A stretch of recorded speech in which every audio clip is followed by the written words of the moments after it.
फडणवीस साहेब, पुढच्या वर्षीचा नाशिकचा कुंभमेळा रद्द करा. आम्हाला कुंभमेळा श्रीनगरला करायचा. आम्हाला नाही गोदावरीमध्ये स्नान करायचं. आम्हाला पुढच्या वर्षी झेलम वितस्तेमध्ये स्नान करायचं.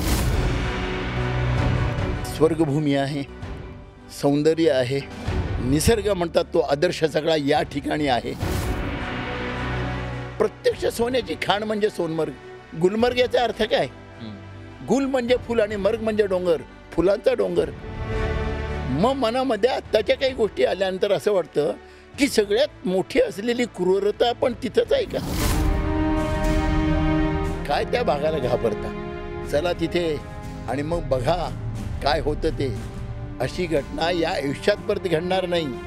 अशा पद्धतीनं आपल्याला काश्मीर घेता येईल. ते आपलंच आहे ना, आपलंच ठेवायचं आहे हे नक्की लक्षात ठेवा.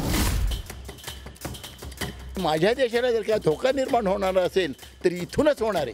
म्हणून त्यांना तिथं वास्तव्य दिलं, त्यांना तिथं जागा दिल्या, त्यांना तिथं शेती दिली आणि कायमस्वरूपाचं राहायला सांगितलं. त्या पैलवानांच्या गावाचं अपभ्रंशातनं नाव झालेलं पहलगाम. आज 98% तिथं मुस्लिम आहेत. पण मुस्लिम म्हणजे क्रूरता. त्यांनी अटॅक केला नाही, कधी शक्य नाही. मी याला हो म्हणणार नाही. त्यांच्या स्त्रियांना बाजूला केलं, लहान मुलांना बाजूला केलं. ते मुस्लिम होते का हो? ते हिंदूच होते ना. आज काश्मीरी मुस्लिम रडतोय कारण तोंडापर्यंत आलेला घास जर का काढून घेतला तर त्याची भूक भागेल का?